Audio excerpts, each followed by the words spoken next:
एक बुजुर्ग महिला की मृत्यु हो गई। यमराज उसे लेने आए तो महिला ने यमराज से पूछा कि आप मुझे लेकर स्वर्ग जाएंगे या फिर नर्क। यमराज बोले कि दोनों में से कहीं नहीं, तुमने इस जन्म में बहुत ही अच्छे कर्म किए हैं और इसीलिए मैं तुम्हें लेकर सीधा प्रभु के धाम जा रहा हूँ। बुजुर्ग महिला ये सुनकर बहुत ही खुश हो गई और बोली कि धन्यवाद, पर मेरी आपसे एक विनती है। मैंने धरती पर रहते हुए स्वर्ग और नर्क इन दोनों के बारे में बहुत सुना है, तो मैं चाहती हूँ कि मैं इन दोनों जगह को एक बार देख सकूं। तो प्रभु के धाम ले जाने से पहले क्या आप मुझे एक बार स्वर्ग और नर्क दोनों दिखा सकते हैं?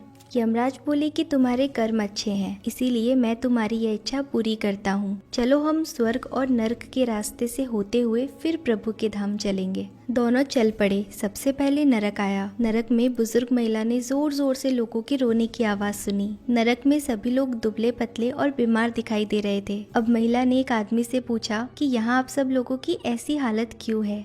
उस आदमी ने उस महिला की तरफ कुछ देर देखा और फिर कहा कि और कैसी हालत होगी, जब से हम यहाँ आए हैं एक निवाला खाने का हमने नहीं खाया है। भूख से हमारी आत्माएं तड़प रही है। मरने के बाद से एक दिन ऐसा नहीं है जब हमें खाना मिला हो। बुजुर्ग महिला की नजर तभी एक विशाल पतीले पर पड़ी जो कि लोगों के कद से करीब 300 फीट ऊंचा था। उस पतीले के ऊपर एक विशाल चम्मच भी लटका हुआ था और उस पतीले में से बहुत ही शानदार खुशबू आ रही थी। अब उस बुजुर्ग महिला ने उस आदमी से पूछा कि इस पतीले में क्या है? आदमी मायूस होकर बोला कि यह पतीला बहुत ही स्वादिष्ट खीर से हर समय भरा रहता है। बुजुर्ग महिला ने हैरानी से पूछा कि इसमें अगर खीर है तो आप लोग पेट भर के ये खीर क्यों नहीं खाते हो? भूख से क्यों तड़प रहे हो? आदमी रो रो कर बोलने लगा कि कैसे खाएं? ये पतीला 300 फीट ऊंचा है, हम में से कोई भी उस पतीले तक पहुंच ही नहीं पाता। अब बुजुर्ग महिला को उन सब पर तरस आया कि बेचारे खीर का पतीला होते हुए भी खाने को तरस रहे हैं और उन्हें इस तरीके से भूख से बेहाल देखकर बुजुर्ग महिला को लगा कि शायद ईश्वर ने यही दंड इनको दिया होगा। अब यमराज उस बुजुर्ग महिला से बोले कि चलो, हमें देर हो रही है। दोनों चल पड़े और कुछ देर चलने के बाद में स्वर्ग आया और वहाँ पर बुजुर्ग महिला को सबके हंसने और खिलखिलाने की आवाजें सुनाई दी। सब लोग बहुत खुश दिखाई दे रहे थे और उन सब लोगों की खुशी देखकर उस बुजुर्ग महिला को भी बहुत खुशी हुई।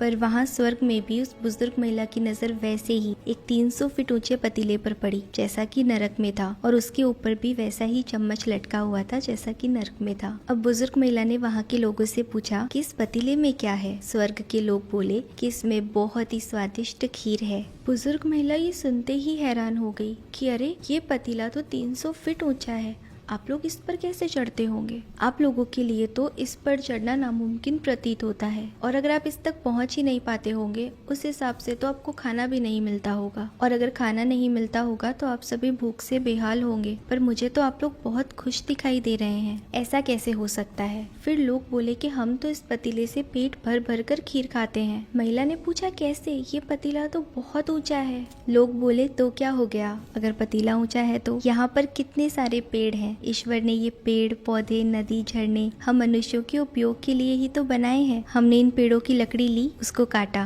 फिर लकड़ियों के टुकड़ों को जोड़ के एक विशाल सीढ़ी का निर्माण किया और उस लकड़ी की सीढ़ी के सहारे हम उस पतीले तक पहुँचे और सब मिलकर खीर का आनंद लेते हैं। बुजुर्ग महिला ये सुनते ही यमराज की तरफ देखने लगी। यमराज मुस्कुराए और बोले कि ईश्वर ने स्वर्ग और नर्क दोनों ही मनुष्यों के हाथों में सौंप रखा है। चाहे तो अपने लिए नर्क बना ले, चाहे तो अपने लिए स्वर्ग बना ले। ईश्वर ने सबको एक समान हालातों में डाला है। उनके लिए उनके सभी बच्चे एक समान हैं। वो भेदभाव नहीं करते। यहाँ नर्क में भी पेड़ पौधे सब थे, पर वो लोग खुद ही आलसी हैं। उन्हें खीर हाथ में चाहिए और वो कोई कर्म नहीं करना चाहते, कोई मेहनत नहीं करना चाहता और इसीलिए सभी वहाँ भूख से बेहाल है। यही तो ईश्वर की बनाई इस दुनिया का नियम है। जो कर्म करेगा, मेहनत करेगा, उसी को मीठा फल खाने को मिलेगा। अर्थात स्वर्ग और नर्क आपके हाथ में ही है। मेहनत करें, अच्छे कर्म करें और अपने जीवन को स्वर्ग बनाएं। तो दोस्तों, ये थी आज की कहानी। आपको वीडियो कैसी लगी कमेंट करके ज़रूर बताना। वीडियो को लाइक करना और अपने दोस्तों के साथ में शेयर करना। ऐसी ही और कहानियों के लिए हमें फॉलो करें। Thank you for watching.